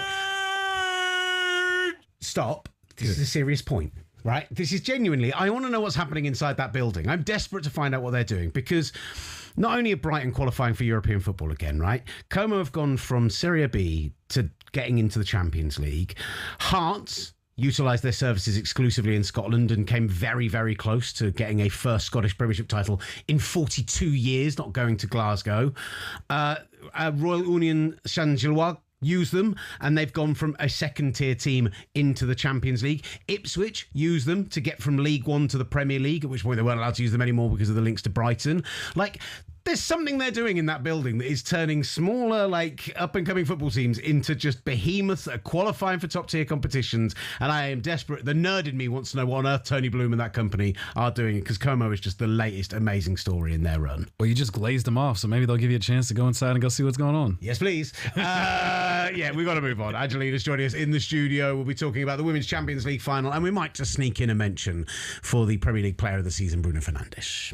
The daily deep dive into the world of football. The S Word from talkSPORT.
North America, and I mean the proper kind, where you only use your feet. The S Word from talkSPORT. Welcome back to the S Word. I totally forgot that we were opening on a shot of me. For those of you watching on YouTube, which you all are, because that's the only place you can get us at the moment, welcome back to the S Word. I'm Will Gavin, and it's all me all the time. There he is. Master Tess Vatsin is also in the studio. You can get in touch with us. I told you, messy show today. Fun show, but chaotic. Off the rails. If you look to Master's left, you can see all the wonderful ways in which people can get in touch with us. Master, do your best game show side piece pointing, please, at our Instagram, our X, and our YouTube channels at talkSPORT S Word. I've been struggling to get on YouTube today. There's an issue with the work network, so I haven't been able to see if we've had any live chat comments. So I apologise if we've not replied to any that have been in there, but do keep getting in touch. We will respond to them at a later time, or go check out Instagram. We've had some clips go out from the show today already. Right, it's hard to watch the phone on your watch the show on your phone and have a shandy at the same time. So it's no shandy. Maybe a top. Look. Speaking of wonderful achievements from this weekend, I don't know if they're speaking of that, but let's talk about the Women's Champions League. And the brilliant Angelina Kelly joins us in the studio. Yay! Oh, yeah, sorry. He always forgets. He always gets. We're supposed to do this. It's totally my fault.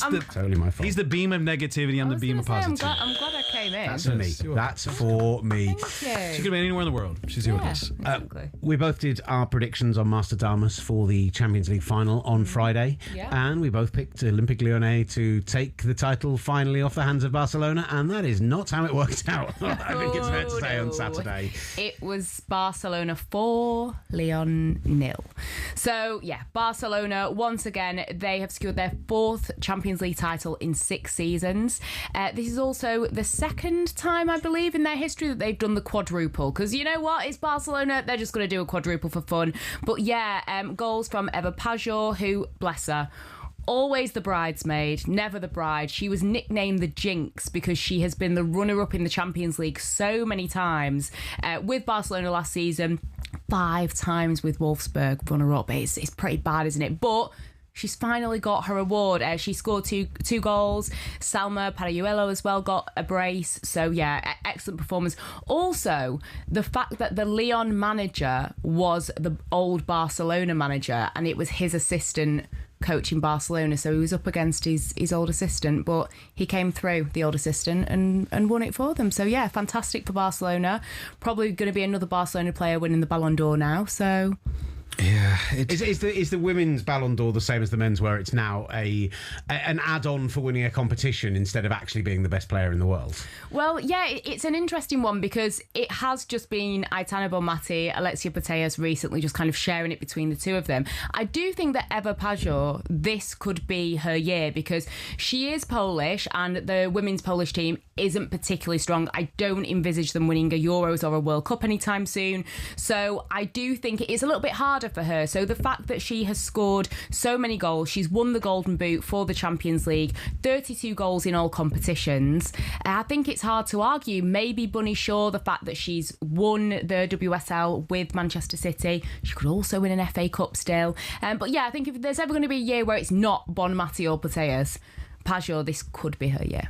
That first half, it feels like Lyon's just going to look at the missed opportunities and chances they had. Yeah. There was a goal that was called back that they could have been up 1-0 on. And as the game just kept going on, Barcelona hit them on the counter. They were just so forward, and their midfield was just caught slipping in the counter, and they punished them twice for it. Yeah, definitely. And I think it's going to be...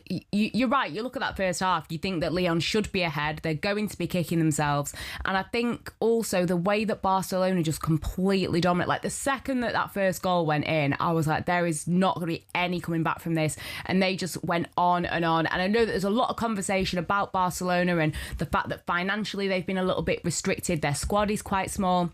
I mean, I don't think Aitana Bonmati's earning absolutely zero, put it that way. I think she's well paid, put it that way. But it's going to be interesting what happens because Alexia Putellas, she's out of contract. You've got Mapi Lyon also out of contract. Salma Parayuelo, I was looking up. I think her contract runs out this summer. That could be a player for Arsenal. I think that they'd definitely be looking at her. She's a fantastic player. Free her. Oh my gosh. She needs to be starting every single match. I'd love. It's been amazing the amount of movement we've seen in women's football this off-season. season, like as the money is starting to come in. And you mentioned about Barcelona and the financial theory. I mean, we see the numbers of fans that they bring in, and now that the Camp Nou is reopened and fully, like, we expect there will be more money coming into the team because they do attract fans locally. But for it to have been a down year for Barcelona, for it to be a year where they supposedly couldn't invest, where we thought this was the opportunity for the rest of Europe to catch them, for them to do a quad and win a Champions League final 4-0, is this like...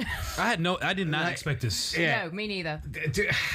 How scary is that for the future of the competition if that's what they're doing on a supposed down year? It's very scary, and it is all thanks to La Masia. That is the main reason that they have still got this influx of players coming through. I mean, one of their players in midfield was 18 years of age starting a Champions League final, so even if Putellas does go, even if Bonmati goes further down the line, they have still got players coming in, which is important, even if they're not having to spend too much money on them. And I think the fact that they let a couple of players go in the summer for free, like Fridolino Rolfo, for example, they were just like, yep, thanks, you can go, just cancel your contract in a bit. It's actually paid off in a weird way because financially they'll be in a little bit of a better position. Winning the Champions League, that'll be an extra bonus, but I don't know how long you can sustain that. Even though they've done the quadruple, this season they've done good, but you can't continue that forever. There's got to be a change at some point. Should we shift to Manchester United here? Well, we got a couple more minutes before the show ends. Yeah. Bruno Fernandes illegally breaking the all-time assist record. What's your problem, Bruno Fernandes? It was an own goal. Came off the bar, came off the goalkeeper's hand. Shouldn't count as it was an own goal, therefore you don't get an assist. Listen. 20 for the season, level with Henry. Sensational. What a year he's had. Was Dorgu's shot going in? Was it not? I guess we'll never know. Who cares? He's been stat chasing this for the last 2 months. Man United has not cared about anything but this. And rightly so, because we were the first team to secure our position in the league. First team to do, you finish in third, you guys are done, tick that box, move on to help Bruno out. Yeah. Well, you didn't find it any sort of embarrassing as like all he was doing. There were clear chances he could have shot on goal. And he's not taking these chances. Well, they still won 3-0 against Brighton. Still got the win. So who cares? After all that Bruno Fernandes has done for Manchester United, he deserves to get that record. His teammates should be helping him out. And I don't have a problem with it. When you think they were 15th last season, it was dire. They've secured third. They beat Brighton. Bruno's got his record, whether you like it or not, Will. Well, no, you say that. The dubious goals panel could still overturn that. He could still lose the assist record. Well, you know what? It'll go again next season, so it'll be fine. Let's get into that. As much as I'm having a bit of a joke with you about the own goal situation, I don't think they're going to overturn it. The Premier League likes to have records broken. We have to mention the fact that Man United played 3,600 minutes in all competitions last season. Arsenal have played 5,580 minutes, nearly 2,000 minutes more, and still have a Champions League final to play. Man United were firmly 20th in that table. There is a conversation about the fact that you are going to be competing on more fronts. You're in the Champions League. You don't have a lot of squad depth. It's going to take a huge amount of investment this summer if you're going to have any chance of competing across all those fronts. I mean, I'm not naively sat here like, third this year, going to win the Premier League. Like, we have to. There's a lot of United fans. There are. There are 100%. But I like to be as level-headed as possible, apart from when it comes to Bruno Fernandes, because he is absolutely amazing. And I just wanted to give you guys one stat that he's created 670 chances since January 2020. 238 more than Kevin De Bruyne, who's next on the list. Just sit with that. Who also retired. Didn't retire, but left the club 2 years ago. 132 chances this season. You know who's next on the list? Szoboszlai with 58. So just I want that to just marinate with you guys. Just take that in. I'll add another stat. I don't think he had his first assist until the eighth. Don't matter. Game week 8. No, I'm saying like. Yeah. You're being nice. I'm being nice. Okay, I'm being nice. He's gone full FPL fam. I did. That it wasn't FPL. Yeah. Where's his nerd? What is his nerd? Where's his? Thank you. What's wrong with that? But I did find it embarrassing the way Man United individualized. Listen, a guard of honour whilst a game's going on is more embarrassing. How's that embarrassing? How's that embarrassing? You still got games to play. What are you playing at? It's more embarrassing than Man United at touting the fact that he won Player of the Year and he's saying this is for you guys. This is not an individual award. Yeah. It's more embarrassing than him stat padding and stat chasing for this assist record, which, by the way, as impressive as you may find it, Thierry Henry did it 2020. Okay? Yeah. So talk to us when you have a player who could score 20 goals and 20 assists in a season. Bruno Fernandes is also dealing with a terrible Manchester United team, and he is still able to produce big numbers, to produce big moments, to do great things with a terrible team. He's got nobody else helping him out. It is all on his shoulders. So I think that you do have to take that into account. You do have to give him a little bit of grace. I just don't get why everyone hates him. We're going to keep doing this, by the way. We are going to keep doing this once this is off air. Don't you worry. But we'll be back tomorrow from 8 a.m. Eastern. Loads to get into. Crystal Palace in that European final. We're going to start breaking down some of the off seasons for the teams coming up and keep looking ahead to the World Cup. Thank you for joining the S Word from talkSPORT. Bring your lunch, bring your dinner. Around here, we only use the F word. talkSPORT presents the S Word.